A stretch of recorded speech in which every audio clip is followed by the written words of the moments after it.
يا اما انت ما عارفش بان عندك الفساد اذا المسؤول لا يصلح، يا اما انت عارف وساكت اذا المسؤول لا يصلح. راه في كل الحالات انت ما صالحش. عندك واحد العائلات تغنات بزاف وراك متروات بشكل لا اخلاقي.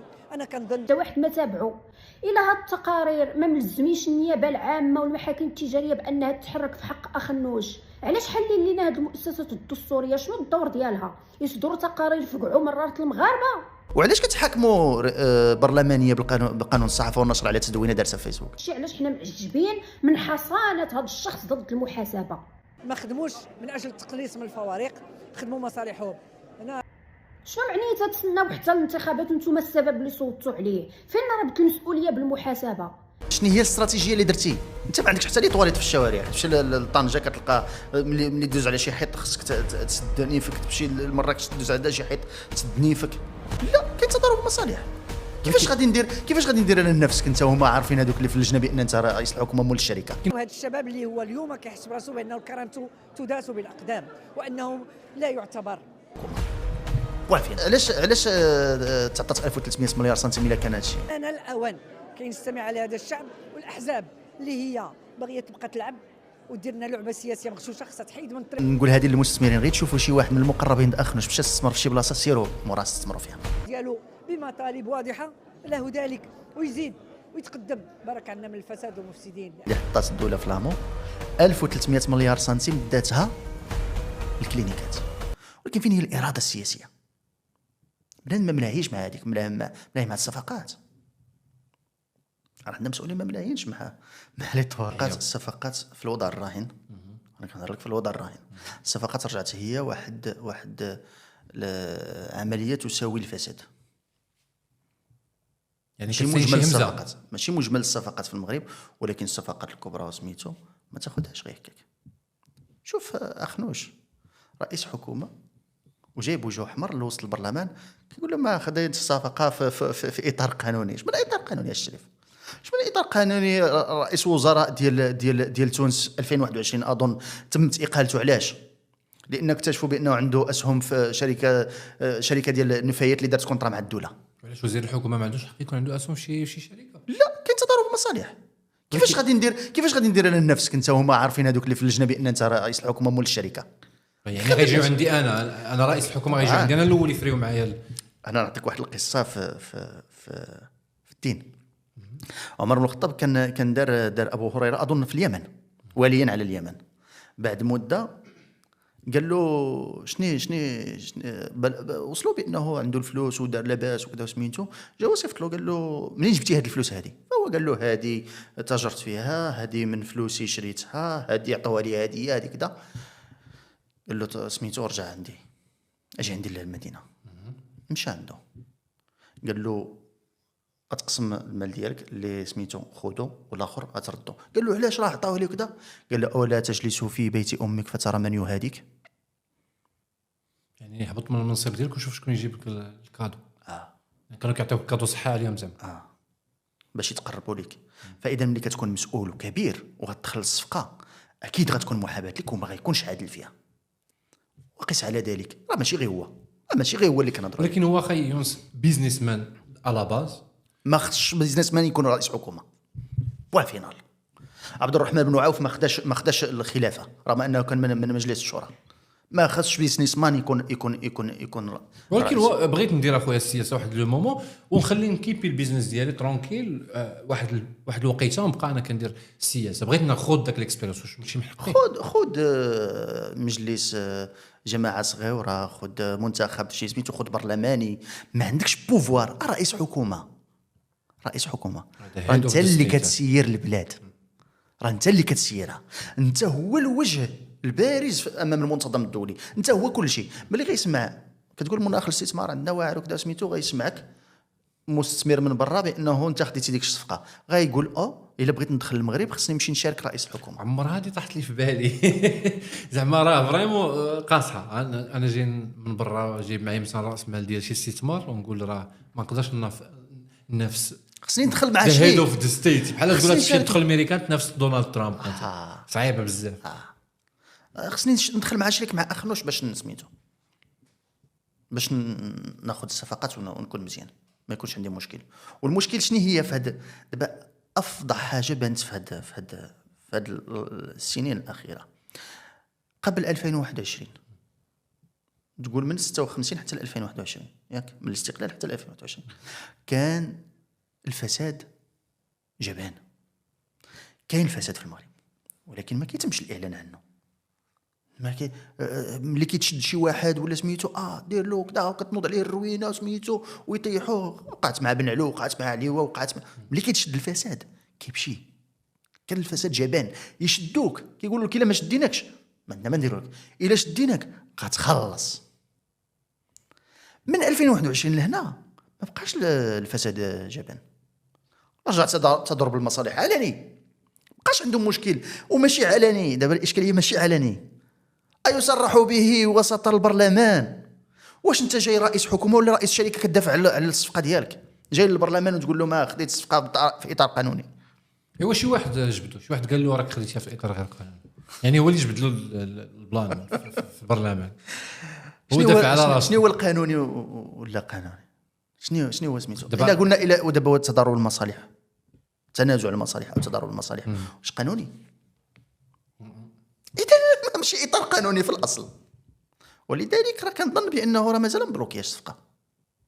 اوكي، كاين شي بند اللي كيمنع تضارب المصالح في الاخر، واش كاين في الدستور اللي كيمنع تضارب المصالح؟ هو شوف انا ماشي مطلع على الدستور كامل، ما نقدرش نكذب عليك، مطلع على بعض القوانين. قانون الصحافه يمكن تسولني في قانون ما عرفش، ولكن اظن انه كاين في القانون ديال الجماعات كاين تضارب المصالح. داكشي علاش كيدخلوهم للحبس. تخيل انت رئيس جماعه كاري محل على الجماعه، واحد الكراج عند الجماعه في شي بلاصه، كراه رئيس الجماعه، دخلوه للحبس وعزلوه. تخيل كريمين ديال بوزنيقه من اجل الصفقه ديال سميتو ديال تضارب المصالح مع تضارب والاختلاف سميتو، راه في الحبس. وقس على ذلك عشرات ديال رؤساء الجماعات اللي تم عزلهم وراهم في الحبس من اجل ماذا؟ من اجل تضارب المصالح. هل القانون يسري فقط على اللي سرق صابونه واللي سرق فيلم ما عنده مشكل؟ هذا غير مثال، انا ما كنتهموش حد بالسرقه، ولكن كنقول لك هل القانون يسري فقط على اللي خدا كراج كراه وكيخلصوا السومه ديالو؟ ماشي خداه سميتو كراه على سميت الاخر، كراه على الجماعه. دابا انا رئيس جماعه غنجي هذا الكراج بملكيه الجماعه غنكري عليها، هذا تضارب مصالح، ما خصكش تكري عليها. بغيتي تكري عليها قدم استقالتك من رئاسه الجماعه. هذا هي كراج وتم عزل رئيس الجماعه. كتجي انت صفقه بشحال 2000 مليار ولا ما بقيتها. فلوس انا بداو كيتلفوا عليا الارقام، شي نهار غادي تلقاوني في الشارع حمق وكنتف راسي بهذه الارقام، لان ارقام بزاف. كتسمع 4000 مليار ديال تلف لي حتى القضايا اللي هضرت عليهم مؤخرا. 4000 مليار ديال شي مؤسسه ما عقلتش هي ديال المحول، ماشي محول الاميه، ما بقيتش عاقل. 4000 مليار سنتيم، زيد عليها 1300 مليار ديال الدعم اللحم اللي هضر عليها رشيد الحموني ودرت عليها فيديو، زيد عليها عرفتي 1300 مليار سنتيم شنو هي؟ 1300 خلي 4000 مليار، 1300 مليار سنتيم شنو هي؟ شتي الطبله هذه اللي درنا فيها مليار سنتيم واحد، تقدر ما غنبقاش نشوفك، ما غتبقاش تشوفني، غطلع. هذا الشيء ما غنديروش الورق الصغار، نديرو غير الورق الكبار. ما غتبقاش تشوفني، ما غنبقاش نشوفك. كاين مليار. تخيل انت 1300 مره اكثر من هذا الشيء. هذه مشات في دعم اللحوم، والاشكاليه انه دعم اللحوم تعطات اللحوم ولا سميتو ولا الخرفان وسميتو وما شفناش نتيجه. فين هي النتيجه؟ اذا علاش تعطات 1300 يا خويا؟ علاش تعطات 1300 مليار سنتيم الا كان هذا الشيء؟ يعني ما بانش داك الانفستيسمون ما كيبان حتى شي حاجه، ما كيبان حتى شي حاجه. راه الدعم، انا نعطيك حاجه اخرى، كيتعطى الدعم للشركات ديال العلف، والعلف هذا النهار موصل البيض لدرهم و70، وصل هذه شي يومين لدرهم و70، ومرجح انه يوصل ل2 دراهم البيضه. 2 دراهم مرجح انه يوصل ل2 دراهم. ومربي الدجاج كيقولوا واك عباد الله، راه ما غتبقاوش تقدروا تاكلوا الدجاج وتاكلوا البيض الا بقى الوضع هكا. راه وزاره الفلاحه كنهضروا معاها على هذا الشيء ديال شركات العلف وهي ما كتستجبش. راه المشكل في شركات العلف اللي كتزيد علينا واحد الاثمنه خياليه. شركات العلف كتلقى بان شكيب العلاج اللي عنده شركه العلاج ديال العلف صاحب اخنوش، كتلقى هذاك ديال علف الساحل من اكبر شركات العلف صاحب اخنوش، قيس على ذلك. باش كنقول لك زواج المال والسلطه لا. تخيل زواج المال والسلطه من اللي طلع اخنوش مشى حال المقربين اخرش اللي يشراو شركات الادويه. علاش غيشريو شركات الادويه وما عمرهم ما كانوا يستثمروا في هذا المجال؟ الا كانوا عارفين شي معلومه حنا كمواطنين مازال ما عارفينهاش. غينوض منصف بالخياط غيشري 2 شركات ادويه، غينوض نسيب اخنوش اش بنتو اللي ديما كيعرف السيما وسميتو البني غيشري شركه الادويه، غينوض وزير مصاصات براده تعليم جديد حتى هو غيشري شركه ديال الادويه. وزيدو هادشي اللي عرفت انا. كاين اللي ما عرفتهمش، انا اللي عرفت كاين 3 ممكن كاين اكثر شراو شركه الادويه هما لا علاقه لهم لا من قريب ولا من بعيد بقطاع الادويه بتاتا. يعني غيكون التدخل ديالهم ربحي 100%. ما كنهضروش على تدخل شنو هي النتائج ديالو. النتائج ديالو اكيد غتكون ربحيه، راس المال جبان راه ما يمكنش يدخل لك في واحد الحاجه الا ما عندوش فيها ربح. ما كنهضروش على هذه، حنا كنهضروا علاش شنو هي المعلومه اللي عرفتيها باش دخلتوا ثلاثه بكم في واحد الفتره يعني متزامنه تقريبا.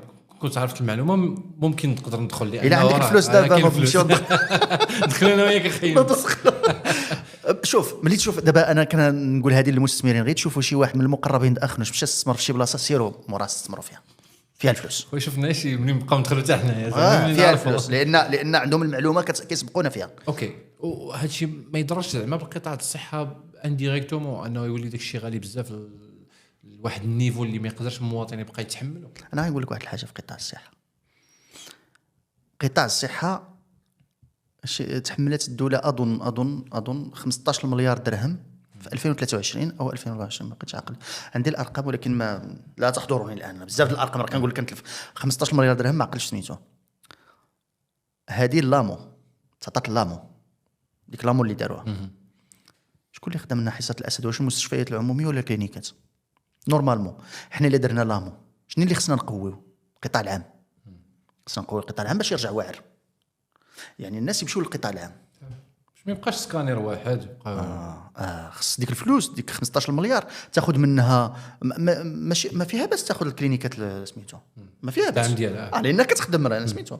ولكن تخيل الناس رجعوا كيطبوا كيمشيو يتعالجوا في الكلينيكات وما كيمشيوش للمستشفيات.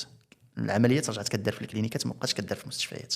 بنادم ما عندوش فلوس وكيديوه للكلينيك وكيقولوا له سير للكلينيك الفلانيه غنجيو نديروا لك تما العمليه احسن لك من هنايا في المستشفى ما ديرهاش. علاش؟ لان لامو كتخلص من 15 مليار درهم.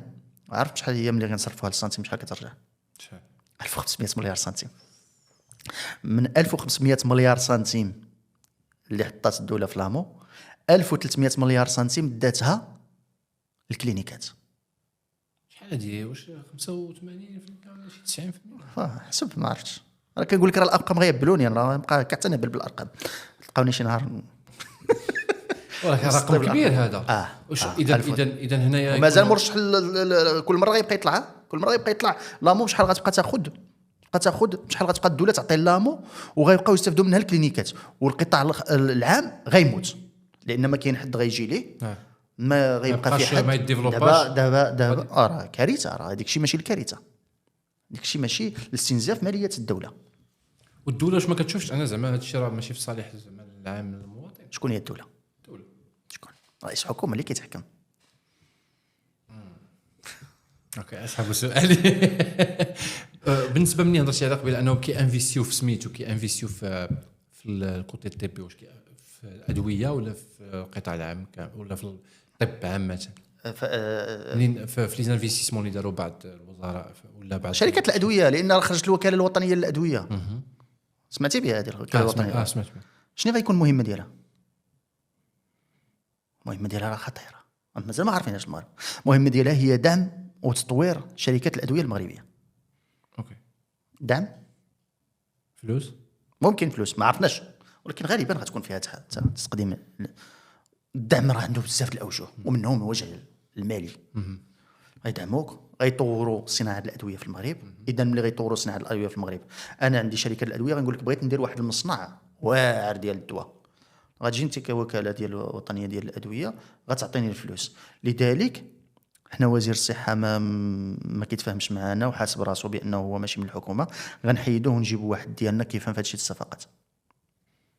وزير الصحه الحالي كيفهم في الصحه كيفهم في الصفقات ووزاره الصحه مقبله على العديد من الصفقات، واول حاجه دارها هي لغى واحد الصفقه ديال 15 مليار درهم او 18 مليار 180 مليون درهم ديال ديك الملف المشترك ديال سميتو. علاش لغاه؟ كيعطيوه واحد التبرير، انا ما كدا ودا. شنو التبرير ديالو؟ اظن قال بانه انا ما مطلعش عليه وكاين فيه شي حاجه وغنبدلوه غادي نصوبوه غنسميتو. لغا واحد الصفقه ديال الادويه ديال واحد المصنع ديال الادويه، اللقاحات اللي كان المغرب غيدير اللقاحات سميتو. فباركم بالله ما بغاش يسني عليها امام جلاله الملك. رفض انها تسينيا، قال له ما تسينياش، انا يلاه جيت وما عرفتش شنو كاين في الصفقه حقها وكذا وحتى نشوف وعاد نسينيا. الفرنساويين بقى فيهم الحال، قال لك حنا جايبين لكم انفستيسمون قداش والمغاربه. مجيد ماكرون اللي جا فيها ما خبريش انا هذه المعلومه هذه. هي كنعطيها لك. اوكي بزاف د الحوايج ملي كتجي تهضر على الفساد. يمكن شحال العمر ديال شحال الوقت ديال البرنامج؟ ساعه جوج ما تقدناش بزاف خصنا ديال الوقت. وهذا السيد هذا راه كيوجد راسو يكون في 2026. الى المواطنين، انا كنقول الى المواطنين. شنو كي رئيس الحكومه زعما؟ راه كيوجد راسو رئيس حكومه. هما راه كيخدموا على رئاسه الحكومه، وهما دابا ما كيخدموش على رئاسه الحكومه. باش تفهم، الاحرار ما بقاوش كيخدموا على رئاسه الحكومه، الاحرار كيخدموا على انهم يكتسحوا باش ما يدخلوش معاهم شي جوج احزاب، يدخلوا معاهم غير حزب واحد او ويكونوا هما المستسيدين، او يدخلوا بوحدهم يجيبوا 100 او 200 مقعد او 197 مقعد. صعيبه، ولكن هما كيطمعوا الا ما جابوش 200 مقعد. كيفاش كيخدموا مع المنافسه في هذا لوكا باش يقدوا سميتو بطريقه ديريكت ولا انديريكت؟ عارف ديك وفاء الجمالي جمالي كانت السميات عندي معاهم مشكل. كانت مديره مكتب سكرتيره ديال اخنوش، السكرتيره العامه ديال اخنوش. شي صفه كان عاطينها ما عرفتش شنو هي. المهم عندها واحد الصفه مخربقه، هذه هزها من عنده ومشى عطاها ديك الوكاله ديال الدعم ديال 500 درهم. عرفت ديك الوكاله ديال الدعم شنو عندها المعطيات؟ عارف وكاله ديال الدعم تقدر تعطيك الدعم وتقدر تحيدو لك. يعني انت الى رئيس جماعه في البلاصه الفلانيه ديال الاحرار، ممكن نعرفوا حنايا شحال عندك تما اللي خصهم الدعم وشكون اللي ما عندهمش. في المغرب كامل معطيات ديال المغرب كامل عندهم. يعني عندها الداتا ديال المغرب، الداتا ديال الفقراء ديال المغرب كاملين عندها. هذه الاولى. وثاني حاجه عندها تحيد لك وعندها تعطيك. كتقولي واش كيوجدوا؟ شو هو فين مشارك؟ هو مشى لك مسامر الميدا. كتعرف مسامر الميدا؟ مشى لك مسامر الميدا وقال كيطرق فيهم باش ياخذ هو الرئاسه ديال الحكومه مره اخرى وياخذها باكتساح. اوكي انا هادشي زعما صراحه الله انا شويه امي في الكوتي السياسي كنحاول نفهم غير الامور اللي كندير فيها اون بتيت ريشيرش، لان انت غادي بيا دابا حاسس بك كتدخل فيها واحد الثقب اسود فهمتيني. غير هادشي كثير عليا خويا، كثير عليا زعما تو دايجست كما قالوا بغيت نخرجوا منه. لا ولكن صراحه مزيان هادشي يعني يعرفوا الانسان، لانه راه لحد الان الناس تيهضروا غير من داكشي اللي كيبان لهم وتيقول لك هادشي راه صعيب هادشي كذا. كون زعما لي ديتاي هادو راه ما تبقاش تقول هادشي صعيب. الاشكاليه ان الدستور اللي عطاه الحق ديال هاد يحط فين بغا ويحيد اللي بغا. الدستور ديال 2011 عطاه هادشي، هاد الحق هذا عطاه له من حقه يحط اللي بغا. راه التعيين ديال وفاء الجمالي قانوني 100% لا غبار عليه. النتائج حنا كنهضروا على النتائج ما بعد النصيب قانوني 100%. جميع التنصيبات والتعيينات قانونيه 100% ما لا غبار عليها. ما عمرني هضرت انا على تعيين غير قانوني. تعيين قانوني 100%. ولكن شنو هي الاهداف من التعيين؟ شنو هي الاهداف؟ واش وفاء جمالي عندها واحد الدكتوراه في محاربه الهشاشه والفقر وسميتو؟ ما عندهاش. اذا علاش تعينت في الوكاله ديال الدعم؟ سؤال خصنا نطرحوه. علاش راه تعيين قانوني السي الياس، ولكن علاش عينوك في ديك البلاصه؟ شنو هو السبب؟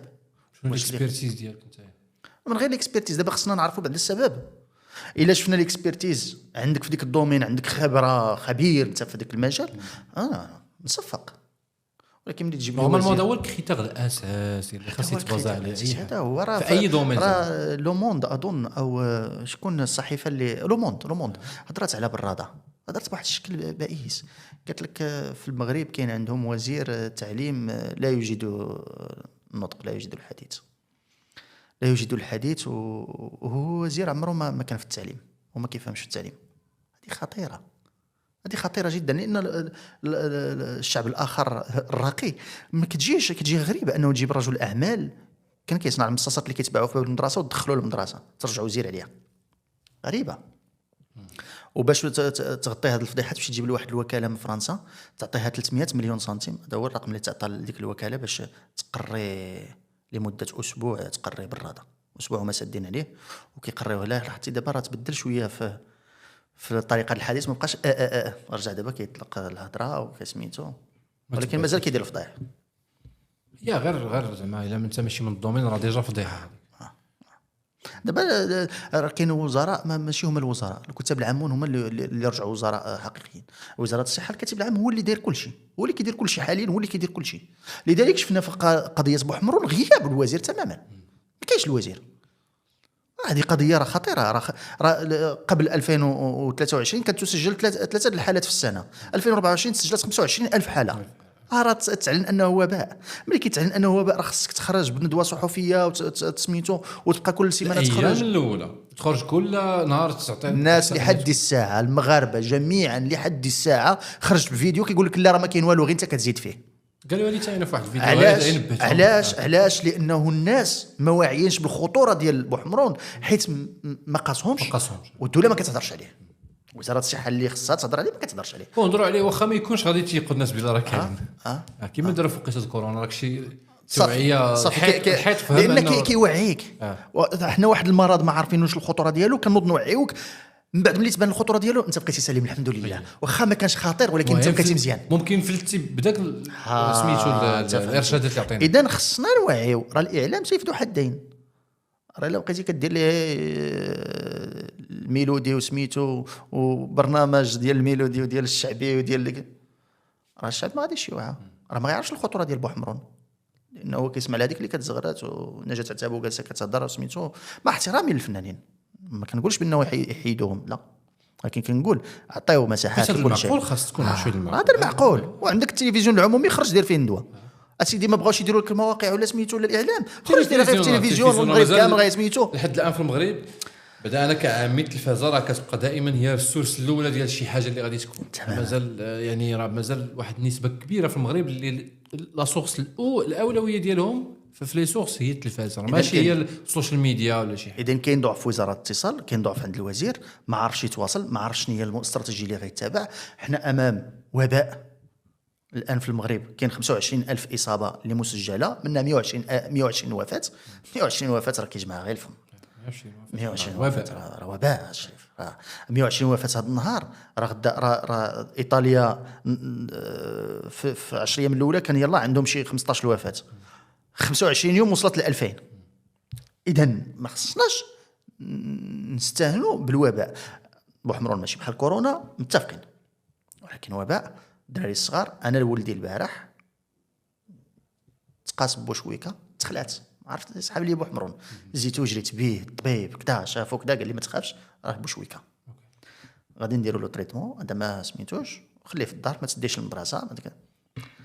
علاش؟ لانني انا منتبه انه راه كاين بوحمرون، واحد اخر غيشوف حبيبات صغيورين يخرجوا ما كاينش مشكل. ماشي مشكله، ديك بوشويكه يدير له شي حاجه، ما غيديرلوش. الا كان كبير شويه ما غيديرلوش، مي الا كان بوحمرون هو ما انتبهلوش.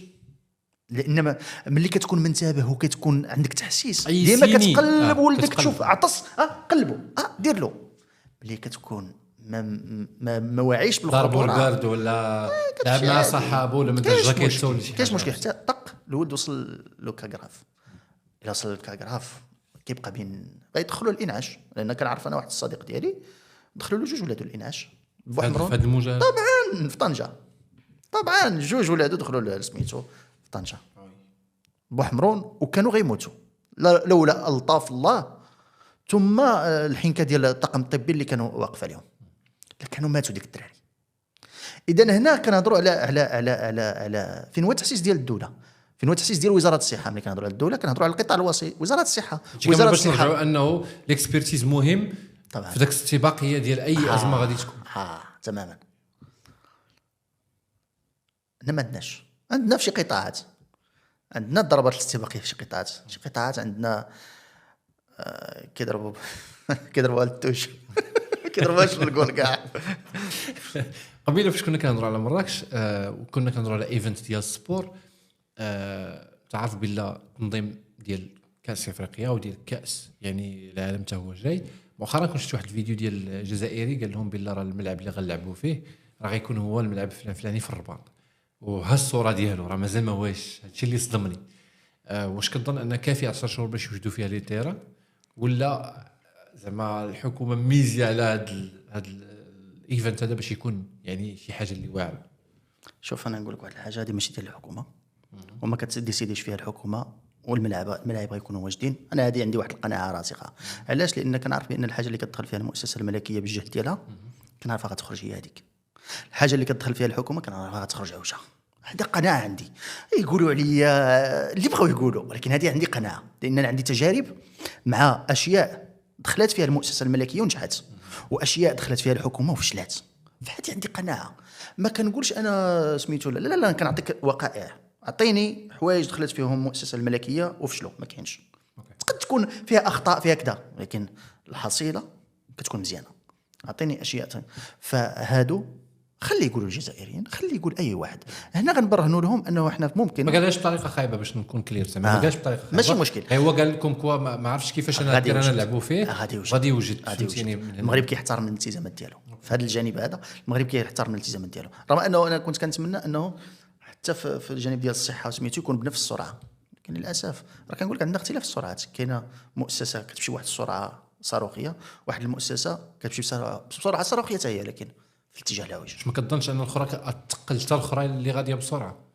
المؤسسه الملكيه ما كيقد حتى واحد يتقلها، ولكن عندها طريقه الاشتغال ديالها. اوكي، ولكن الى المؤسسه الملكيه مثلا تستخدم واحد البروجي واعرين يكونوا في الوقت اللي خاص يداروا وهذه واش ما كتشوفش مثلا نهضروا مثلا دابا على لي تيران وهذه والتظاهرات اللي غتجي ويكونوا فيها الناس؟ انا باش نفهمك واحد الحاجه نقطعك، راه ماشي كيمشي يخدموا هما بيديهم، لا زعما انما كيتبعوها. بغيت نقول مثلا اون باراليل مثلا الكوتي الطبي ولا الكوتي هذه باش يستوعب داك الكميه ديال الناس اللي يجي، وممكن يجيو ناس من لافريك، ممكن يجيو ناس من قناه اخرين من الشينوا اللي قد يكونوا شي اوبئه عاوتاني. دونك واش ما كتشوفش بلا مثلا حيت ما يكونوش مثلا الطبيب واجد بيان ايكيبي ناضي ولا غيكون اوكازيونيلمون في داك الوقيته واجد؟ غادي تقدر تكون ان المغاربه ممكن في داك الوقيته يديروا كما داروا في كورونا، يخرجوا لك شي عجب غيولي كيبان لك المغرب حسن من السويد وهولندا. انا غنرجع لك الكورونا، شكون اللي وقف عليها؟ لاحظتي لي بافيت؟ اوروبا كانت كتعاني من لي بافيت، ما عندهاش. شكون اللي كان كيصدرهم لها؟ صيفطوا من المغرب. شكون اللي عطى الاوامر؟ الملك عطى الاوامر بتحويل وحدات صناعيه باش تصنع البافيت وصنعات ودعموهم وكذا وسميتو. شكون اللي كان مشرف بشكل مباشر على كورونا؟ المؤسسه الملكيه، لانهم كانوا عارفين بانه هذه مرحله الا خلينا الحكومه صباح شي ثلاثه المغاربه غنرجعوا زومبي، كنا كتمشيو زومبي في الشارع. شي ثلاثه المغاربه هما اللي يعيشوا. شبه ثلاثه بالصاب غناكلوا حتى الجيران. غتكون كارثه. فلذلك لم يتم الاتكال عليهم، وانما تم التدخل والسهر على الامر على المستويات. والحمد لله تجاوزنا المرحله باقل خسائر مقارنه مع كانت فريمون داكشي كان عجيب. نقدر نقول لك عجيب يعني مقارنه مع دول اخرين. لذلك ملي كنقول لك الملفات ملي كتدخلهم فيهم المؤسسه الملكيه كيكونوا واعرين يعني ما كنكذبش. لا صراحه الله كان خطير داك. دابا ممكن حنا بعض المرات ما نعرفوش الفرق ما بين مؤسسه ملكيه ومؤسسه. كنهضر حتى على راسي انا يعني بحكم انني ماشي من الدومين ولا شي حاجه، كندير دي ريشيرش فاش كيكون خاصني نهضر في شي سوجي هكا ولا هكا. ولكن زعما البلان ديال كورونا كان فريمون تدبير وشيد به زعما حتى في المنابر العالميه. شوف الطريقه اللي انا غنقول لك واحد الحاجه. تقدر تسولني واحد السؤال تقول لي وعلاش دابا مثلا المؤسسه الملكيه ما دخلتش في قطاع الصحه؟ غنقول لك وبعد حتى يجيبوا شي وزير فيه سميتو. شكون اللي كيقترح الوزير؟ شكون اللي جاب الوزراء؟ واش تقول لي جابهم الملك؟ لا، الملك ما اختار حتى شي واحد فيهم. شكون كيجيبهم؟ رئيس الحكومه. كيجيبهم رئيس الحكومه طبعا.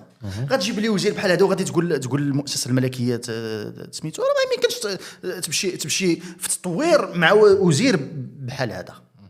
وزير ما كيعرفش في الصحه، غيعيطوا له شنو سميتو ما عارف، يعرف يقدم هو هاد المشاريع الصحه ويفهم، ولا سولوه بشي سؤال يجاوب عليه ما يعرفش. دابا انا غنسولك غير سؤال. حزب الاحرار فيه اطباء ولا ما فيهش؟ ما عنديش ايده صراحه. فيه اطباء، فيه بروفيسورات، فيه ناس واعرين، ما نكذبوش على الله، فيه ناس واعرين. علاش بختار اخنوش حتى واحد فيهم اللي غيخدم وزاره الصحه؟ نورمالمون عنده. يعني عندك كتاخذ من اقرب زعما لا، اقرب هو خدا من الجهه الاخرى، ما خداش من لي بروفيسور اللي عنده تما، خدا القريب ليه بشكل اخر. توضيح. خدا القريب ليه في الخدمه، الصفقات اللي كان متمرس في هادشي الشركات. اوكي، في كوتي بيزنس عاوتاني. كوتي بيزنس، فهمتي؟ فما يمكنش غادي تقول لي نطوروا قطاع الصحه بواحد كيف في لغه الارقام 1+1. لغه الارقام الكاش، فهمتيني؟ غايشوف انا ما كنقولش بانهم ما يكونوش في الوزاره ناس ديال لغه الارقام، لا خصنا، ولكن ما يكونش. وبالعكس الارقام راهم هو احسن حاجه اللي تقدر تطور البلاد، لان لغه الارقام هي اللي ما يكونش في القرار السياسي. الا كان في يد القرار السياسي، دابا ملي كتكون عندك القرار السياسي انت ما كتفكرش في مبدا الربح والخساره. هذا ما مطروحش. الوزير ما خصوش يكون عنده الهاجس ديال مبدا الربح والخساره، والا غنتعاملوا مع الناس كانهم برودوي. الوزير خصو يتعامل مع القضايا اللي عنده بمبدا المنفعه العامه. دائما خاص يرجع للمنفعه العامه. هاد القضيه واش فيها المنفعه العامه؟ نديروها. ما فيهاش المنفعه العامه، حيد عليا. كانت رميد كانت فيها المنفعه العامه، جات امو ما بقاش فيها المنفعه العامه، رجعت فيها الربح والخساره. امو اللي داروا دابا فيها الربح والخساره. لذلك كنشوفوا انت عندك طلع المؤشر غنحيدوا لك.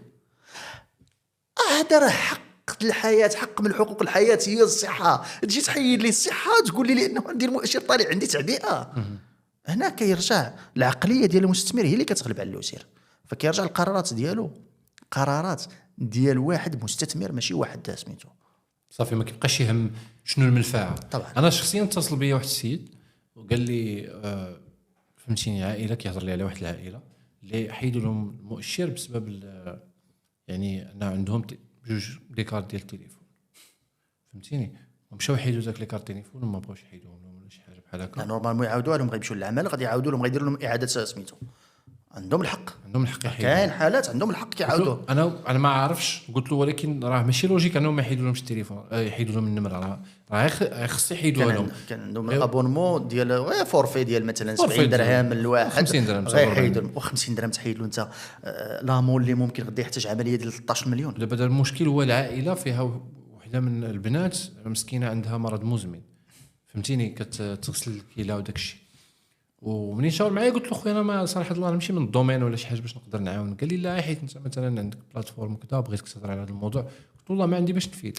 انا هذيك المره تواصلت معي واحد السيده فيها الكونسير وفيها السكر وعندها اليتامى كتخدم عليهم وساكنه هي في الدار مع خوها وحيدوا لها لامو.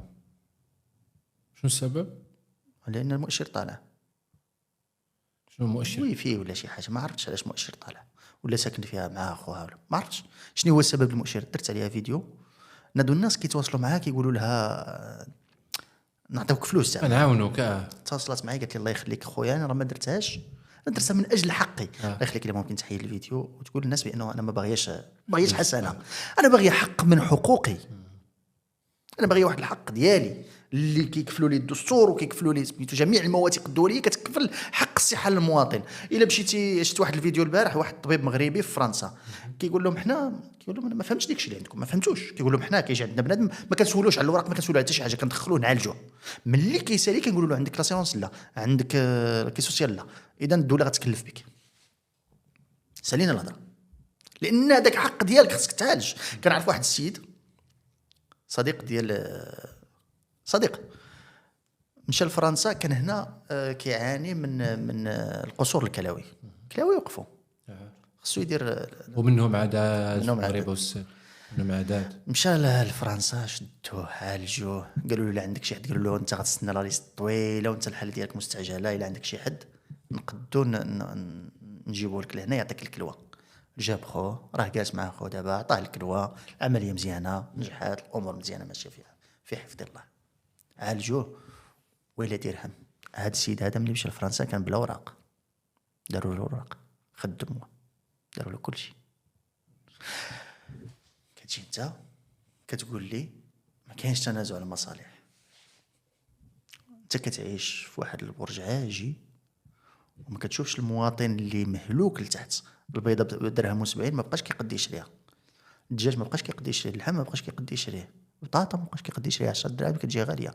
واحد كيخدم 60 درهم في النهار، قول لي علاش؟ فرقها دير لها اي طريقه حسابيه. عنده زعما عمرهم فكروا انهم يديروا هذا الكالكول اللي كتقول انت؟ لان انا كيجيني اللي ما يشوفش زعما لهذا الكوتي هذا شي واحد اللي عمرو دار كالكول انه شحال كتقام الكامله ديال شي واحد بسيط. لا هما كيديروا لي كالكول للصفقات، كيديروش المواطن. هذه كامله، هذه كامله وهذه كامله، هذه ما بتستافدينش منها. اللي بغا يستافدوش منها ما غاديش يديروا لها لي كالكول، ما يحسبوهاش، ما يعرفوهاش، ما مسوقهمش فيها. هنا الاشكاليه. هنا كنقول انا بانه راه خصنا نبعدوا المال على السلطه، فلوس يبعدوا على السلطه لان كيخربوها تماما، والنماذج كثيره. لذلك جميع الدول كتحارب هذه المسائل هذو. انا راه عطيتك جوج الامثله فقط، غير جوج الامثله. واحد في نيوزيلندا تمت الاقاله ديال وزير النقل، ورئيس الحكومه في تونس، ما غنمشيوش حنا نيوزيلندا سيدي سميتو تونس، طيحوا رئيس الوزراء لانه عنده اسهم في شركه ما بغيتش نذكر الاسم ديالها لان كاينه حتى في المغرب، هي شركه دوليه عنده اسهم فيها، طيحوه، مابقاش، طيحاتو المعارضه، بقاو مزيرين مع تطيحوه. فكتجي انت ويلي شد لي ديال الغاز، شد بعدا مع البترول، مع المطارات، مع المكتب الوطني للماء، مع فين ما مشيتي غتلقى الصفقات ديالو. الله يزيدو، ولكن ما تكونش رئيس حكومه. خرج ما عمرك كنتي تهضر على مثلا ولا صحفيين اون جينيرال ما عمرهم كانوا خصهم يهضروا على رئيس الحكومه كان كيدير هاد الصفقات هكا اون بيبر برا السلطه، لانها بيزنس. هو برا السلطه، هو برا السلطه. كاين بزاف كيديروها، ما كنهضروش اليوم. كاين نعطيك اسماء ولا بلاش؟ ثاني اسماء. كاين مئات ديال رجال الاعمال اللي كيديروا صفقات مع الدوله. عرفتي شحال الحجم ديال الصفقات ديال الدوله؟ راه مليارات، الاف المليارات، وكيداروا مع رجال الاعمال وما كاين حتى شي مشكل. هاك راه خدمتك، ما كاين سوء لهادي هذوك ما عندهمش علاقه بالسلطه. هذاك دخل المارشي سوميسيونا بحال كاع الشركات الاخرين، ربح بطريقه كيفاش ربح انا ما سوقيش فيها. ما حد ما عنديش دليل انه كاين تلاعب او كاين فساد ما سوقيش. نهار يكون عندي غترجع هضره اخرى. اما هذا رئيس حكومه عندي الدليل، تنازع المصالح واضح سيدي القاضي. تنازع المصالح واضح. كنتي في واحد الفيديو ديالك هضرتي على بلا الحكومه بريديكتيتي ان الحكومه ما غاديش تكمل. شنو هما المعطيات اللي تبازيتي عليهم على انها ما تكملش؟ وممكن يكون يعني خبر يعجب بزاف الناس، شوف ما يعجبهمش زعما هما. دابا الاشكاليه هو انه المصدر ديالي اللي عطاني الخبر قال لي ما امكن ما تخرجوش بالطريقه اللي غادي نقول لك. كنت جالس معاه في جلسه و الوضعيه ما هياش. الا لاحظتي غتلاحظ بانه الحكومه بيناتهم راه كاين تحركات غريبه. غتشوف بانه المنصوري كتحرك، نزار بركي كيتحرك في جهه، اخنوش كيتحرك في جهه، المنصوري مشات دارت واحد اللقاء في واحد البلاصه في مراكش، هذه شي 10 ايام او سيمانه او البارح مشاو داروه مع عود اخنوش سميتو في نفس البلاصه. دونك الامور ما ماشيش هي هذيك. منصوري قالت لهم بانه حنا خدامين باش ناخذوا الرتبه الاولى، يعني التحدي مازال عام ونص على الانتخابات، مازال عام ونص. راه هاد الهضره كتقال حتى كتبقى شهرين الانتخابات، ولا راه مازال عام ونص الانتخابات. فالامور ماشيه لواحد الاتجاه ديال انه ما غيكملوش. قد يكون خروج ديال شي حزب من الحكومه، قد يكون سميتو. الاشكاليه فين كاينه؟ الا خرج حزب، الاحزاب ديال المعارضه رافضه تاما انه تحط يدها في يد اخنوش. يعني خروج حزب واحد من الحكومه يعني انهيار الحكومه. ما يقدش يدير، غيتكرر نفس السيناريو البلوكاج ديال 2016. غيتكرر نفس السيناريو. فإلا تكرر نفس السيناريو غنشوفوا انتخابات مبكره، لان غتنوض عاود تبدل دير حكومه جديده وهي على بعد مثلا 3 شهور ولا 5 شهور ولا 6 شهور. الافضل انك تمشي للانتخابات مبكره 3 شهور ولا 6 شهور ولا 5 شهور تصير الانتخابات المبكره. حنا كنستناو انه الانتخابات غتكون في شهر 9 2026 يعني شحال مازال لها عام و8 شهور 20 شهر نقولوا او 19 شهر لان دخلنا في شهر 2 19 شهر مازال لها 19 شهر. ممكن مور عام تلقى الحكومه طاحت ممكن، لان الا مشاو بهذه الوتيره هذه على حسب انا كنقول لك المصدر، الا مشاو بهذه الوتيره هذه غيمشيو لسقوط الحكومه، ما غاديش تكمل الحكومه، ما غاديش تكمل لان اصلا هي حكومه مهزوزه وحتى بيناتهم كاين خلل. غتشوف بانه قالوا لي في الاجتماع الاخير ديال الفرق الاغلبيه وقع بيناتهم صداع ديال الفرق الاغلبيه التويزي وديال الاحرار وديال سميتو ديال الاستقلال، وقع بيناتهم صداع وقعت الروينه لان ديال شي برلمان ديال بام هضر على سميتو عاود الى شتي اوجار ضرب في وزاره التعمير والاسكان ديال المنصوري وانت كضرب في وزيره معاكم في الحكومه. اذا الامور بيناتهم راه ما ماشياش على خير، امور ماشيه للهاويه. اوكي، وشنو اللي كظن انه يقدر الحزب اللي كظن ان عنده حظوظ انه يطلع في الكال اللي مثلا وقع سواء تفكك ولا انتخاب ولا حتى انتخابات في الوقت المناسب العادي؟ والله ما تقدر تتكهن. نقول لك علاش ما تقدرش تتكهن في المغرب، لان القاعده الانتخابيه في المغرب متقلبه. ما عندناش قاعده انتخابيه احنا بحال الامريكان كاين 50% ديال الحزب الجمهوري 49 ولا 47% ديال الحزب الجمهوري و7 ولا 48% ديال الحزب الديمقراطي. ما عندناش هذه القاعده هذه حنايا.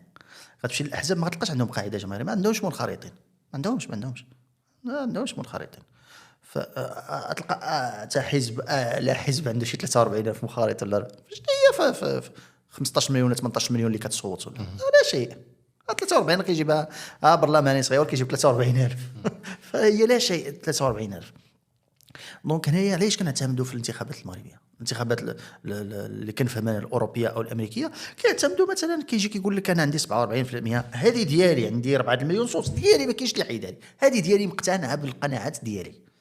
شكون بقاتنا نقابه المعلمين، اذا غنمشيو نجلسوا مع نقابه المعلمين، كيجلسوا مع نقابه المعلمين شنو عندكم المطالب ديالكم؟ عندنا هذه وهذه وهذه، لا بزاف هذه كذا سميتو، كيمشيو نقابه المعلمين يجلسوا مع الضد ديالو كذا حتى كيوصلوا في اتفاق كيبداو يبتزوهم بحال كيبتزوهم. هذه راه شونطاج هذه معاه ما دير فيها، هذه لعبه بغيت تطلع رئيس الحكومه خويا عطيني حقي انا. كذلك مع نقابه ديال المهندسين مثلا، كذلك مع سميتو اللي ما كيكونوش معاهم.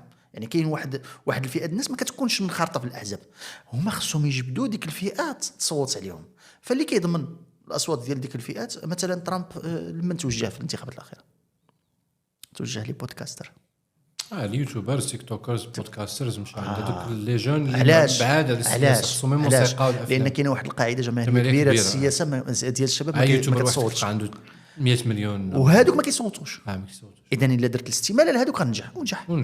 دونك هنا ها كيفاش كيوقع الحسابات في سميتو. هي قضيه براندين الا جيتي تقول كتخدم الماركتينغ باش نجر واحد المجموعه نجر كيفاش نجر نعطيهم شنو نعطيهم. الا طلعت انا راه غنعطيكم هذه ونعطيكم هذه. حنايا لا، حنا عندنا قاعده جماهيريه ديال القبليه. انت ريفي، انت سوسي، انت قلعي، انت شلح، انت كذا كيصوتوا بالقبليه. مثلا القبيله ديالي فيها 2 العائلات كيتدابزوا، شكون القبيله القويه اللي غادي تربح. واش كيتقرا انت البرنامج الانتخابي؟ لا، ما كيتقراش. كاينه قاعده جماهيريه اخرى ديال 200 درهم ما غنكروهاش، هذه هي القاعده الجميله. كاينه واحد الفئه طائله ديال النية واش يصلح او ما يصلحش، واش يصلح، ولكن هذيك قليله مقارنه مع هذا. كيبقى حزب الصامتون. حزب الصامتون هو اللي كنقول انا يا ربي نوض يتحرك، ولا تحرك سيدي غير ضرب عليها كامله، ولكن تحرك دير الصوت. واش عندها اثر انك تمشي تضرب عليهم كاملين؟ تخيل انت مثلا تصوت 15 مليون مغربي ياك يضربوا عليهم كاملين 4 المليون اوكي، و11 مليون ملغيه، ولكن ماشي ملغيه لانه كاين خطا، يعني ما عجبهمش داكشي كامل. 11 مليون غتشعل البوله عند الدوله، عندها اثر. ما عندهاش اثر اني، عندها اثر بعدي. غتشعل البوله عند الدوله. انه الامور ماشي مزيانه، مهما الشعب وصل انه يصوت ولكن كيقول بانه ما كاين حتى شي واحد نصوت عليه، راه هادو ما صالحينش، اذا عندها اثر، غيكون عندها اثر. ما نستهنوش بديك. شتي المقاطعه ديال فلسطين كان عندها اثر ولا ما كانش عندها اثر؟ كورس كان عندك، كانوا كيقولوا قبل ما يكونش عندها اثر، قالوها وسوقوا لها ودروا عليها، ولكن ما كان. ولكن اعترفت عندها اسرائيل أثر. راسها اعترفت. هي مثلا في تركيا KFC وما نعرف ديك الاخرى بيتزا هات سدوا. في الاردن في الاردن سلطات عمان سدوا دي مارك بزاف كبار. ديال الدول سدوا. في تركيا 557 فرع ما بين بيتزا هات وكي اف سي اللي تسدوا. بزاف. شتي سيارة بزاف. شتي الرقم راه ماشي حاجه بسيطه.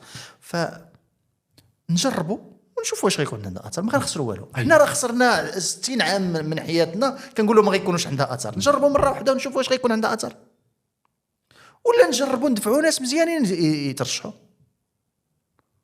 ما خرجوش مزيانين احسن ما واحد عارفين وما مزيانش وغيطلع.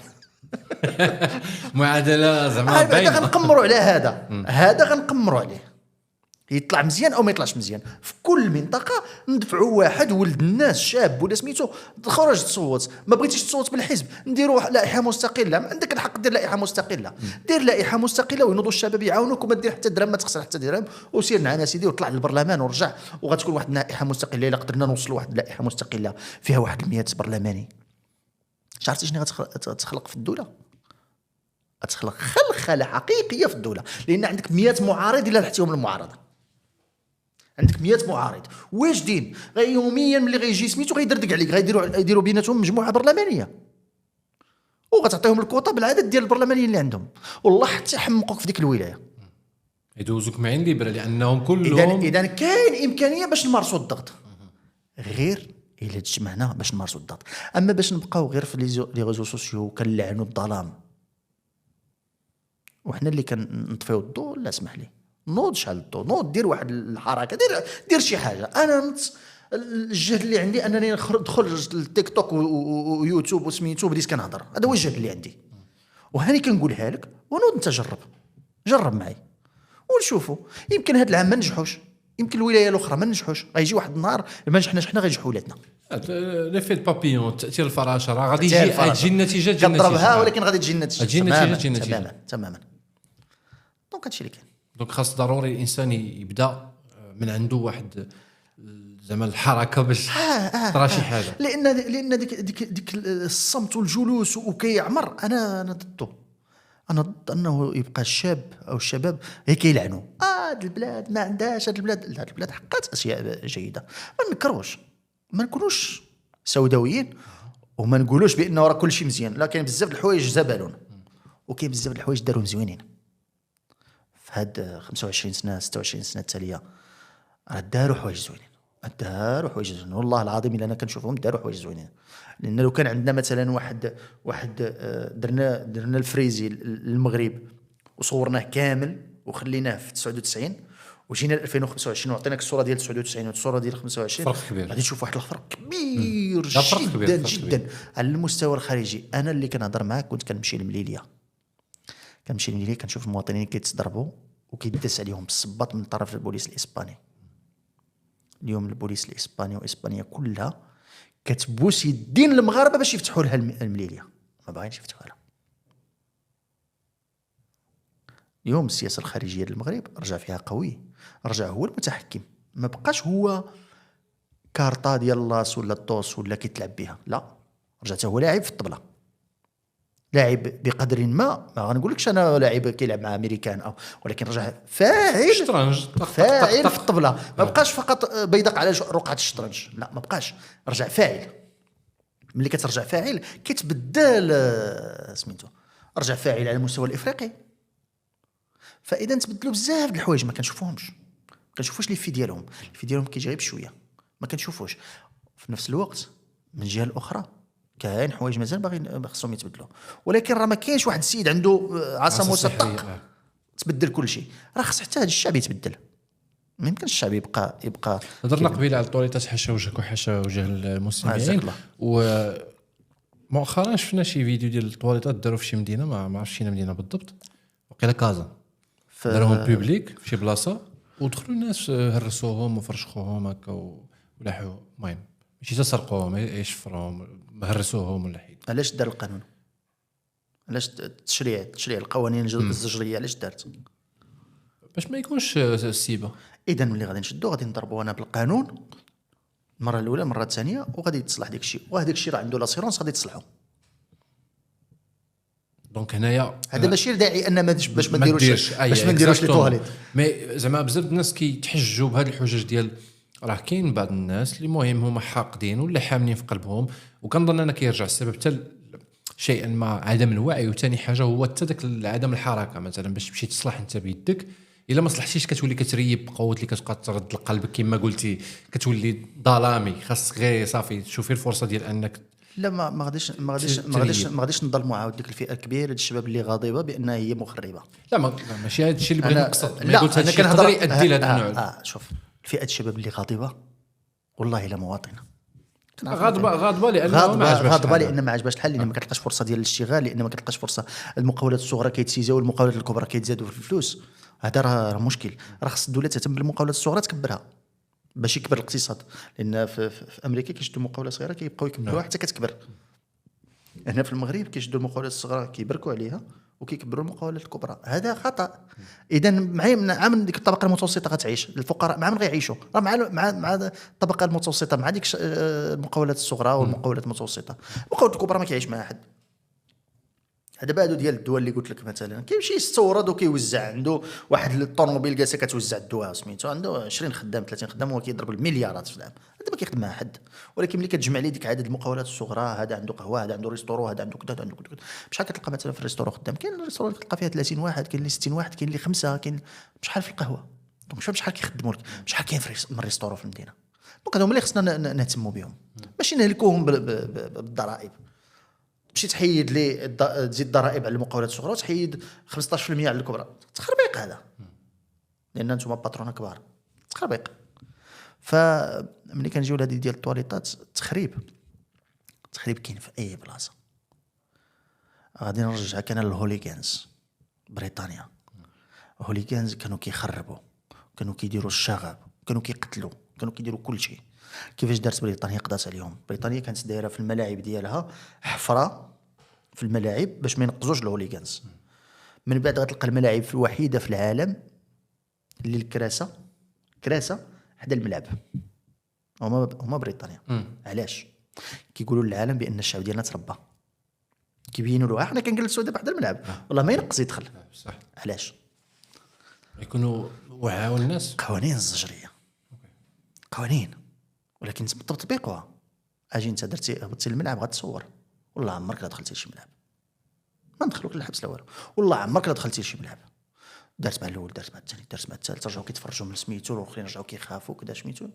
تربى بنادم. شوف الهوليغانز ملي كيخرجوا برا بريطانيا كيديروا الروينه، يعني مازال فيهم ديك الثقافه. انا نقول لك واحد القصه اخرى. انا كنت ملي كندخل المليليه، هذه كنت كنديرها شحال دابا ما بقيتش كنديرها. كنت كندير واحد المخالفه، انه في الناظور ما كنتش كنتمشى بالصمته، كنحيد الصمته، لكن كندخل المليليه في الباب كنديرها، لان ما كاينش اللي غادي يزجرني برا وكاين اللي غيزجرني ليها. فهي ماشي اشكاليه وعي، اشكاليه واش كاين الزجر ولا لا. شنو نوع القوانين مديوره لهذا النوع ديال الاخر؟ فين كتطبق فين؟ كيفاش غدير تطبق القوانين؟ كيفاش غدير تطبق؟ وعاود راه الشاب اللي غيشوف كتطبق عليه غير القوانين غير هو والكبير ما كتطبقش عليه راه يوقع له خلل. ف محاربه الفساد هي طريق طويله، ولكن كتبدا من هذا الشيء الصغير. الا بديتي من هذا الشيء الصغير غطلع للكبير. مفهوم. شنو الراي ديالك في التعديلات الاخرى ديال مدونه الاسره؟ ولا شوف، انا كاين حوايج دابا حتى الحكومه مازال ما وضحاتش ديك الشيء. خرجوا هضروا في واحد نص ساعه والملك قال لهم خرجوا وضحوا للناس، ما قال لهمش ديروا لهم ندوه صحفيه وسيروا تناقشوا. الحكومه ما بغيش دير خدمتها، تخرج توضح للناس، دير ندوات، تقدر. وعلاش في الدستور كانوا يدوروا على المغرب كامل وجلسوا مع الناس وكيستمعوا لهم شنو بغيتي التعديل وشنو بغيتي كذا. هما راه ديما ديك الساعات كنخرج دير الدوره في المغرب كامل وسمع لكل شيء وخذ الاقتراحات ديال كل شيء وبناء عليه داروا الدستور. دابا هذه مدونات الاسره تهتم بالاسره، اذا خاص الدوله تخرج تسمع للمواطنين كاملين، الحكومه تسمع لكل شيء، ماشي تجي ودير لي كذا وسميتو، لا خصك تاخذ اراء المواطنين شنو كيقولوا عليها، ماشي غير في لي ريزو سوسيو، لا خصك دير ندوات عندك الامكانيات باش دير ندوات وسميتو في المناطق. بامكانك ديرها في عاصمه دابا. خايف من النتيجه ديال الندوات، لان انت متاكد كحكومه بانه تكون نتيجه خايبه، ما يبغيولكش داكشي. هذا ماشي راي ديالي انا ولا راي ديالك انت، ولا هذا راي عام. كاين واحد الفئه، شوف راه كاين فئه اخرى كتاكد كتقول لك اوكي داك الشيء مزيان، كاين فئه كتقول داك الشيء ما مزيانش، خصنا نسمعوا لهم بجوج، اما نقصيو حتى شي فئه، حتى هذوك اللي كيقولوا اوكي مزيان يتسمع لهم، وناخذوا من راي الطرفين ونوفقوا، وناخذوا بالراي ديال الشرع شنو كيقول، وناخذوا بالحاجه اللي قلتي قبيله ديال المنفعه العامه. طبعا المنفعه العامه، راه المنفعه العامه هي خص تكون الاولويه. المنفعه العامه خص تكون، ملي كيجيو يحيدوا لك الارض دايزه فيها الطريق شنو كيقولوا لك؟ المنفعه العامه. المنفعه العامه اقتضت، ايوا الطريق كتجي تريب لي داري انا وتقول لي المنفعه العامه، انت راك ما درت لك في الفيلا، ما قلناش ما عندنا مشكل، لان الفيلا ديالك محفظه وما دازش فيها الطريق، فاش خديتيها وفاش خديتي ديك الارض بجوج د ريال كانوا حفظوا لك الارض، قايلين لك بلا ما دايزاش فيها الطريق، هذا قالوا لك ما دازش. وانا غلطت، انا خصني العصا، غلطت لانه مشيت شريت الارض وما عرفتش واش فيها الطريق وما فيهاش طريق، ماشي مشكل. ولكن ملي كتجي المنفعه العامه الحقيقيه في القوانين ما كتقولش لا من اجل المنفعه العامه خصنا نحيدوا هذه ونديروا هذه. انا راه كاين اشكاليه، بصح كاين اشكاليه. قلتي في الاخر خصنا ناخذ حتى بحكم ديال الشرع طبعا كمسلمين. علينا احنا دوله مسلمه. علاش دابا ملك البلاد عنده واحد الصفه، امير المؤمنين، ما معنى حامي حمى المله والدين؟ هو حامي حمى المله والدين، اذا راه الشرع خص يكون صلب هذا الموضوع ديال مدونات الاسره. والملك قال لهم لن احلل حراما ولا احرم حلالا، هذه فصل فيها. ولكن مع فقهاء وخارجين عطاوه واحد يعني ولكن انا سمعت بانه راه شي 39 راي ديال العلماء ما تخادش بهم، اللي هما معهم في اللجنه. كاين اقتراحات ما تخادتش بعين الاعتبار، وكاين علماء داروها. الا كانت فعلا هذيك الساعات انا ما نقول انا لان انا ماشي عالم. هادشي اللي استفز يعني الشارع، لا احنا ماشي علماء. لا خويا راه معنا علماء قال لك اوكي هادشي، قال لك هادشي راه ما فيه حتى شي اشكال، راه شاهدوا معنا وقال لك هادشي راه مزيان. الا بصح مزيان كاين علماء اخرين ايوا طلقوا لنا الندوات وجيبوا العلماء الاخرين يهضروا. هذا عالم وهذا عالم، ما كاينش مشكل، طلق ياك راي الشرع قال سميتو، عطيونا هذا الراي اللي عطاوه، فسروا لنا شتي الا فسرتوا لنا وكان عندكم الحق ولا تنصفقوا. راه حنا ماشي علماء في الدين، نقدروا نكونوا خاطئين، احنا ماشي دو علم، فهمتيني؟ ماشي دو علم، حنا راه كاين عالم كيقرا حياته كامله، واحد الماط راه كيعرف في الماط ما تعطيش واحد انا كنفهم في واحد الحاجه، الدين عندي ما تيسر فيه، ولكن هذاك غير باش نعبد ربي، ماشي باش نفتي للناس. انا ما نفتيش للناس، انا غير باش نعبد الله صافي بيني وبين ربي.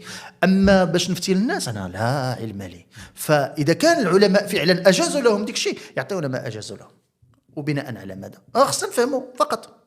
الا فهمنا نقول لكم الله يكمل بخير صافي. وان كيس صافي هذا الدوسي تسد صافي راه تقرر انه غادي يتحط، شنو كتشوف يعني النتيجه اللي غادي تكون بالنسبه لك زعما هكا في الواقع المعاش، ابار الغلا وابار النتيجه هي المليار الذهبي من التالي. والمغرب زعما ما بيناش بزاف اخي، حنا واحد شويه. لا ولكن راه غتأدي للامر. انا ما كنقولش بانه كيخدموا لصالح المليار الذهبي، ولكن راه الامر التخوف اللي كاين عند الشباب دابا راه بدا كيتفاقم. يعني كتشوف يعني الاسباب ديال داك بدا كيتفاقم، لان ملي كيقول لك انا الوالده ديالي عايشه معي، غير انا والوالده ديالي، وهذه داري انا شريتها، غنجيب بنت الناس وغتبقى الوالده ديالي ونموت انا وتخرج لي من الدار، ما يمكنش، ما نسوش، ولا نديرها معاها في الشروط الزواج، لان ممكن تشرط ممكن شرط انه تبقى الدار ساكنه فيها الام ديالي ولا واخا تبقى، لان دابا راه كاين اشكاليه. راه شوف الامر اللي فتحتيه هو كان خص ممكن تعطي الاجتهاد للقاضي انه شوف الكا باغ كا، حاله بحاله. كاين حاله تستاهل الدار، كاين حاله ما تستاهلش الدار. كاين حاله غتجي مو تقول لك لا، تقول لها لا شريفه الدار بيناتكم حتى ياخذ سميتو. الا مشيتوا بجوج بكم متو غترجع للوراثه ديك الساعات، غترجع لذوي الحقوق. الا وعاود راه ما يمكنش تحيد الدار من الارث وإلا هذاك السيد كيملك غير ديك الدار وساويه 1.5 مليار تاكل حق الارث ديال ديك الناس اخرين. لا دونك غادي نحن نقيموا الا الدار ساويه 1.5 مليار مزيانه، لا ماشي ضروري تسكني فيها، ياك خصك غير السكن. حنا غادي نحيدوا لك واحد القسمه، واحد الطرف من الناس نشريو لك بها برطمه والاخرى توزع على الناس على ذوي الحقوق. ما يمكنش فيلا ديال 2 المليار وسميتو دابا ماشي لوجيك. فكاين راه خص تكون حاله بحاله، كيتسمى قضاء النوازل. وقيلا قضاء النوازل كيتسمى نازله هي داك نازله بنازله، لان كاين واحد الحاله مغاير على الحاله الاخرى. فهذه نقدر نعطي فيها الدار، هذه ما نعطيش فيها الدار. فهذا هو الراي ديالي انا في سميتو موضوع. انا ما عنديش مشكل انه يعطيو للمراه، لان انا تعاود انا عايشت حالات الرجال داروا في نساهم كوارث. عندي حالات في الاسره هذا حتى واحد ما ينكر هذا الشيء. عندي حالات في العائله اللي سميتو كاين رجال داروا كوارث سميتو. انا مع انه تعطى الحقوق ويتحافظ على الاسره، ولكن في نفس الوقت لا تحمل الرجل ما لا يستطيع. الطريقه اللي كيتكومونيكا بها اخي يونس هو انه الدين ما قادش يحمي المراه. يعني ملي كتسمع هذا الشيء انت اوتوماتيكمون كتحس هذا الاحساس ديال لا مادام غيغيروا صافي ديال الدين. هذاك ما عندوش علاقه بالدين، هذاك عنده علاقه بالشخصيه ديال سميتو. استوصوا بالنساء خيرا فانهن يعني اخر ما كيشوفوش، لان راه ما اخر ما وصى الرسول صلى الله عليه وسلم استوصوا بالنساء خيرا. استوصوا بالنساء خيرا اخر حاجه وصى بها. كتقول لي ما سميتوش دابا ماشي هكا. يعني هي تجي وتسمع الحديث فالواقع.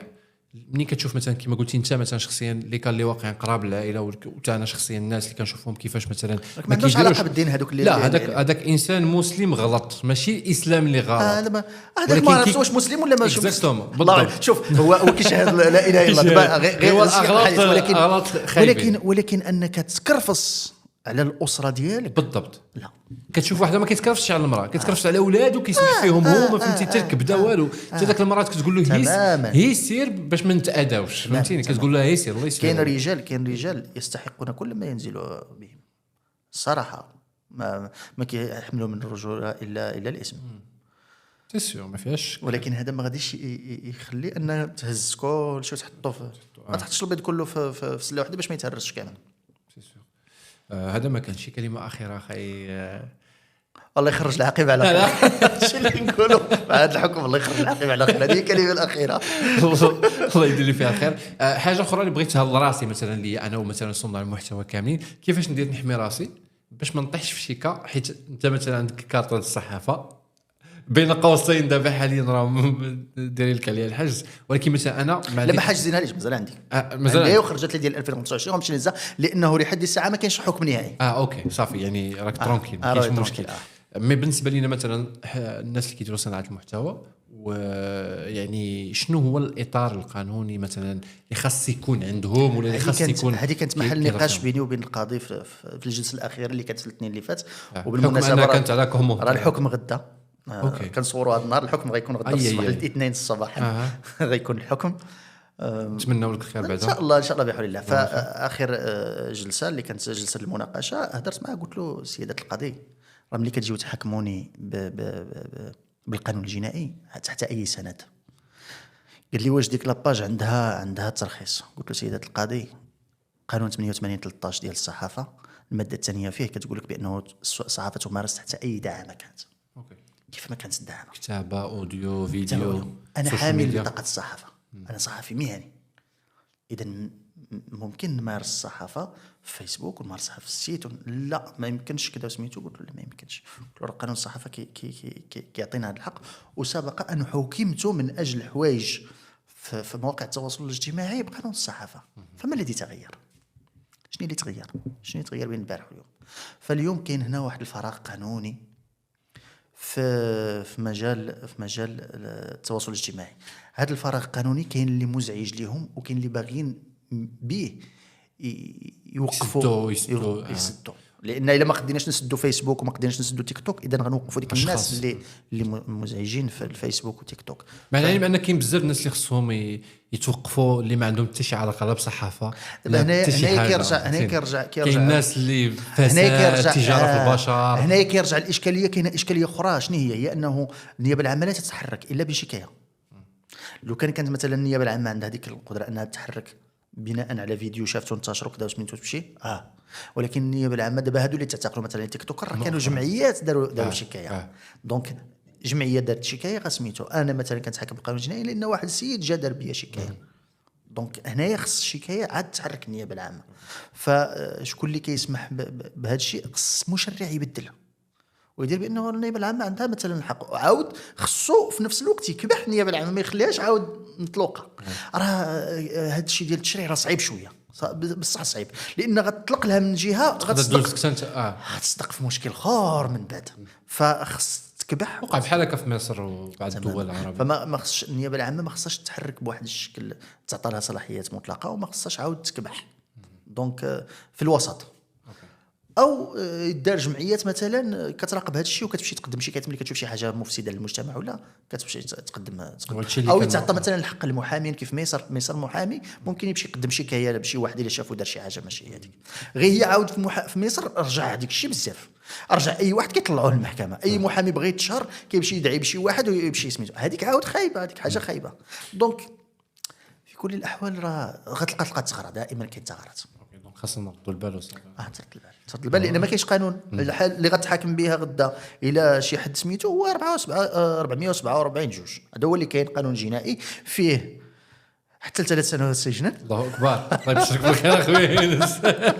السلام عليكم. العقوبه ديالو كتصل حتى 3 سنوات حبسا ماشي سجن. اوكي، هو اللي تحكم به المداوي هو النيت ولا اظن هو انا قلت لك والله ما نتبع حتى هو تحكم بالجنائي يعني. انا القانون الجنائي الا كان سميتو هو اللي كيشوف، هو اللي كيفصل لنا، هو اللي مفصل لنا 447 جوج 447 ورغم انه هو قلت لك دار العنف الرقمي. اوكي سيدي يونس، شكرا بزاف. نتمنى ان شاء الله تجي عندنا مره اخرى ان شاء الله يا حبيبي. نمر الحكم ان شاء الله براءه يا جدعان، فهمتيني؟ ان شاء الله كفاره زعما ان شاء الله. الوداع راه كاين شي وحدين انتهت المده الصلاحيه ديالهم، خدموا مصالحهم ونساو المصلحه العليا ديال البلاد، ونساو هذا الشباب اللي هو اليوم كيحس براسو بانه كرامته تداس بالاقدام. المجلس الاعلى للحسابات في عهد الدريس جدو اصدر تقارير ضد اخنوش تقول بانه فشل في مخطط المغرب الاخضر. المجلس الاقتصادي والاجتماعي والبيئي في عهد احمد رضا الشامي اصدر تقارير تقول ان اخنوش خرج على المياه الجوفيه وادخل زراعات استنفذت الفرشه المائيه وحتى شي واحد ما تابعه. مندوبيه الساميه للتخطيط في عهد الحليمه خرجت تقارير تقول بان في عهد اخنوش ارتفع مستوى فقر الاسر وحتى حد ما تابعه. مجلس المنافسه هبط على اخنوش وعلى الشركه ديالو عقوبات بانه غش في اسعار المحروقات وحتى واحد ما تابعه. سي عبد اللطيف الجواهري مدير بنك المغرب اصدر تقارير بارتفاع نسبه البطاله في عهد اخنوش لكثر من 50% وحتى نقدروا نصوتوا على شي واحد ويطلع فاسد. علاش نتسناو 5 سنين وحنا طاليين على وجهنا؟ جاوبوني على هذا السؤال. الناس اللي تيقول لك خصكم تسناو انتخابات، ما دور هذه المؤسسات الدستوريه والتقارير ديالها الا ما كانتش ملزمه النيابه العامه تحرك في حق هذا الشخص وتفرض عليه الاستقاله؟ شي حاجه غلط في هذه البلاد، شي حاجه غلط في هذه البلاد. هي ان المؤسسات اللي اسس جلاله الملك لمتابعه المسؤولين في طريقه تدبير الشان العام هي مؤسسات اناكتيف. التقارير اللي كتخرج كترمى في الطارو ديال الزبل. فسدوا علينا هاد المؤسسات الله يخليكم، والا خليوها دير خدمتها ويقال اخنوش وانتخابات سابقه لاوانيها وحده في الجوج. ولان هاد المؤسسات شي جهه ما مخليهاش تخدم، داكشي علاش المغاربه لجؤوا للمؤسسه الملكيه. خصكم تفاهموا معنا شنو الدور ديال هاد المؤسسات، علاش التقارير ديالها ما كتحركش قضاة المجلس الاعلى للحسابات والنيابه العامه، علاش خصنا نسينو من الانتخابات للانتخابات؟ شي حاجه غلط في هاد البلاد. اخنوش ارحال وخدمه الشان العام ولا ما كاينه سياسه. اليوم استمعنا بإمعان لخطاب جلالة الملك الله ينصره، اللي كان كعادته خطابا قويا واضحا يحمل في طياته رسالة الأمل والدعوة إلى العمل، لأننا بحاجة إلى نواب الأمة اللي هما يتواصلون يؤطرون الشباب المغربي كباقي المؤسسات ديال المجتمع اللي فيها الأحزاب السياسية والمجتمع المدني. سيدنا الله ينصرو أكد مرة أخرى على ضرورة العمل من أجل تنزيل المشاريع ديال الجيل الجديد اللي خاصة في القطاعات الحيوية مثل قطاع الصحة وقطاع التشغيل. وهذا الشيء كيأكد بأن سيدنا الله ينصرو باغي مازال أن يشوف المغرب اللي كيسميه المغرب الصاعد اللي فيه الواحات والجبال انه يشوفوا مثل المدن مثل المناطق الاخرى. وهذا الشيء كامل كيفرحنا حنا كنواب برلمانيين. نثمن ما جاء في الخطاب الملكي، خاصه انه جلاله الملك عبر عن تقديره ما يقوم به البرلمان والحكومه من عمل كبير، وخاصه على المستوى ديال التشريع والمراقبه عمل الحكومه والدبلوماسيه البرلمانيه. واكيد جلاله الملك دعا الى مضاعفه الجهود للاستجابه لتطلعات المواطنين، وكذلك جلاله الملك طلب من الجميع من الاحزاب السياسيه منتخبين محليين برلمان احزاب سياسيه اعلام الى التعبئه والى المساهمه بشكل جماعي في من هذا المجهود اللي كيقوموا به من اجل تحقيق تطلعات المواطنين. اعتقد بان هذا الخطاب الملكي سامي تاريخي كما عودنا على ذلك صاحب جلاله الملك محمد السادس نصر الله وايده. ذكر على التنميه المحليه، ذكرنا على عدم التعارض وتنافس البرامج لا الوطنيه ولا البرامج المحليه، الاهتمام بالعالم القروي، التنميه ينبغي ان تشمل جميع التراب الوطني من طنجه للقويره. خطاب توجيهي، خطاب سامي، خطاب اللي يطلب من خلاله سيدنا الجميع